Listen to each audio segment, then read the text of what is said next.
So I have this random generator app for color, and if I hit on generate, it's going to generate some color palettes. I'm just going to close my eyes and hit generate, and then I'm going to stop, and then I'm going to show you guys.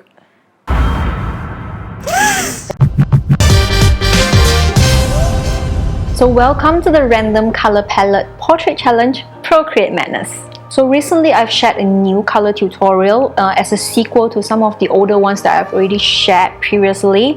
And my mantra has always been, if we can identify the primary and secondary color, we will be able to identify the skin tones as well. And no matter how insane the color palette is. So using the color palette that I have randomly chosen for myself, I'm going to try and identify the skin tone and see how I create a portrait out of this palette. So this was the generated colors from the palette, and I've added it in the triangle here already. So now let's just talk about skin tones first before we go into anything else. And when we are creating color palettes, I really love to use the original Procreate painting brush category, and I just use the round brush. Because with this brush, if I press lightly, I get lower opacity. If I press harder, it's just a higher opacity, and it's easy to blend this way. This is just a generic palette here that I'm just going to use for now. So the formula for skin tone is red plus orange plus gray. So I would have red here, so this is like my red, and this is my orange. I'm just going to fade it in a little bit. Okay, so now this is our in-between. So this is an in-between, so this is red plus orange. Okay, this is my gray palette. Usually I will have like 5 values. You can just pick any 5 that is convenient for you to use. It doesn't have to be like in order. So in order to get your skin tone, it's very simple. All you have to do is just blend it in. Okay. So this would be your first skin tone, your second skin tone, your third skin tone, your fourth one, and your fifth one. So this is how easily you can get like skin tone colors. And the variation, it's really simple. It only goes from this color to yellow or to gray. So if you go yellow, all you have to do is to push your palette a little bit and you get your yellow version. So you can just push.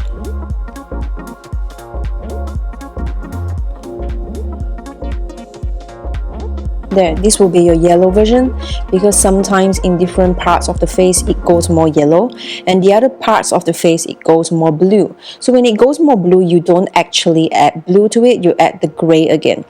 So to add more gray, you can just overlay it again, and this will be your gray version. Believe me or not, these are all the colors that you need for a portrait. Okay, so now we know the basics of like skin tone. Let's talk about this palette and how we're going to make it work for us. So the first thing that I'm going to do, I'm just going to create gradations between all these shades. So I'm just going to blend it out and see what I get here.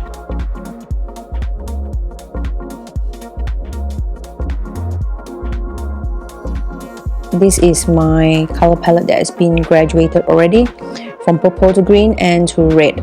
So now the issue is we do not have blue, we do not have yellow. So how do we know where is all the other colors? So we know that in a primary wheel we have our red, yellow, and we have our blue. So we know that in between red and blue we're gonna get our purple, blue and yellow is gonna get our green, and this is going to be our orange.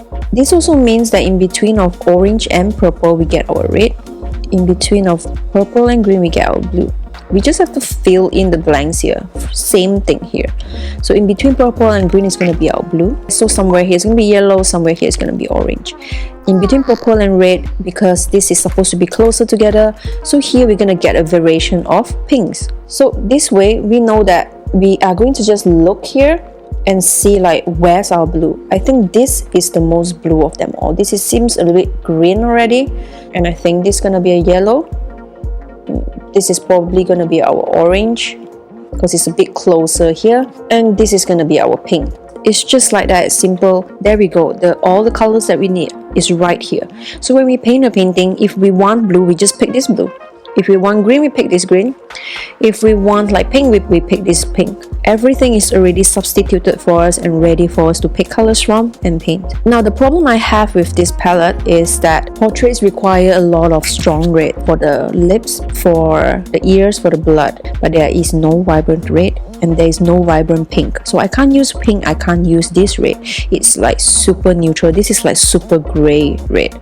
So what am I gonna do is I'm gonna extend this palette. So this is gonna be my strong red for this palette. So how I extend it to this color is I'm going to pick this color and I'm just going to push it here to get a vibrant red. As easy as that. Don't move the sliders, don't move all this. Just push it towards, diagonally towards the vibrant corner of the spot to get the red that we want. Then we can just get our gradient in and then we have our red already. So now this is going to be our red. And with this change alone, it's going to help this palette greatly. This colors has 3 facets to it. So this is hue, saturation and brightness, like what you see here. Hue, saturation and brightness. So hue is actually color and this is chroma and these are values. So in our painting, we're going to be painting this first, just the black and white version. So we don't have to worry about this already. It's done. For our color, it has been determined already. We have our colors here already. It's done. Now we just need to worry about chroma. So the way to work with chroma is to get a gray first. I usually pick a gray that is similar to all these values. So if I just pick this gray here and I paint, you can see that it's disappearing. If you look far away, you can't even see it anymore. So you know that you picked the correct value already. So this is how you pick. You don't pick something that is like really dark compared to what you have here. You pick something similar, like you see it's really similar except for this one. So purple is going to be darker, it's fine. So we're going to use this one, this gray, and we are going to just blend it out to get all the other palettes that we need. So once you do that, you're going to get something like this. You don't need to get very detailed. You just probably need gray, a gray tone, the color. That's it. So now we have this as well. And using this palette is enough for us to color the entire painting. If I condense everything down, this is the color palette that we need, and all we need to do to complete the painting is to pick colors from here and color a black and white version of our painting, and we are done. I've studied color for a long time across traditional and digital media and also explored various color systems and color wheels as well. This has been going on for a long time and I actually started from reading books first about colors. At that time, even though I could understand the theory, I couldn't apply it at all. But across the years, I've started to notice how artists use their colors, how they tweak their colors, and that was when I started to slowly apply the color theory on my own artwork. So it takes time, and don't be alarmed if you have difficulty applying what you have learned onto your artwork. It can take years or months. So anyway, I've decided to share my knowledge about color theory to help artists understand color more, and at the end of the video, I'll reveal the painting. So I've already finished the value painting already, and here you can see I only have one layer for the value painting. To start coloring, I will create a new layer above it and set the blending mode to color. All my colors are going to go into this layer, and all I'm doing is picking colors from the color palette that we have created before and dropping them onto the portrait. So I will usually color with the gray version of the color first before using the vibrant version. I've also dropped a grey purple over the entire painting first before laying in all the individual colors, and you can see that on my face there are actually zones of colors already. There are greens on the chin, pinks in between the eyes, and also orange in the eye socket. I was also thinking that since the palette has green but the reference does not have any, I'm just going to take the liberty to add in some foliage so that we can make use of the greens in the palette. So now I'm mostly just joining patches of areas together. So like when green has to transition to pink, there has to be oranges and reds in between them. So it's just finding gradients and things that work, and I can just take my time to experiment. So another important thing to figure out is also the main color of the shadow and the main color of the highlight. So here I've already discovered that the highlights should be blue or purple, and that the shadow should be warmer like orange or browns. Light and shadow usually have opposing temperatures or colors in terms of their position in the color wheel. If you look carefully, you can see the areas where the highlights are should be blue, and there are those that are still yellow. Then these are the areas that I have to fill up. But first, I wanted to address the lack of contrast for the values first before we proceed further with coloring, because usually when I do the value painting, they are a bit muted. Right now, the layers are also getting a little bit more complicated because it's not just the grayscale layer and the coloring layer. I also have other layers with added details and things I've missed to add contrast. When I'm doing detailing, it's a lot easier now that the colors are mostly established, so I can just pick colors from surrounding areas and fill in whatever details that I need. I usually spend some time here because I avoid doing a lot of high contrast details in the value painting. I wanted to leave the darks and the brightest brights for this stage so that I don't overwhelm the painting in an early stage. So right now you can see that I'm doing some purple drawing for the highlights of the braid. So you can tell that this purple color is not correct.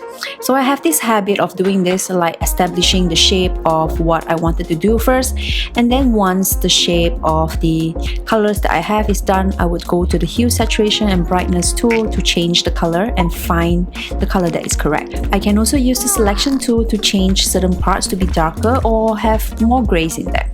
So the first step of this painting was working on the values, and the second was the colors, and now I'm focusing on the shapes, which is why I only address color issues later on. So I will continue working like this and stumble upon groups of colors that is wrong, and then I would just use the selection tool to correct them again. And also because I know the relationship between light and shadow already, I'm picking my colors wisely right now. All my shadows in the hair areas are gonna be warm reds, while all the highlights are gonna be purple going towards blue. And of course in between would be pinks.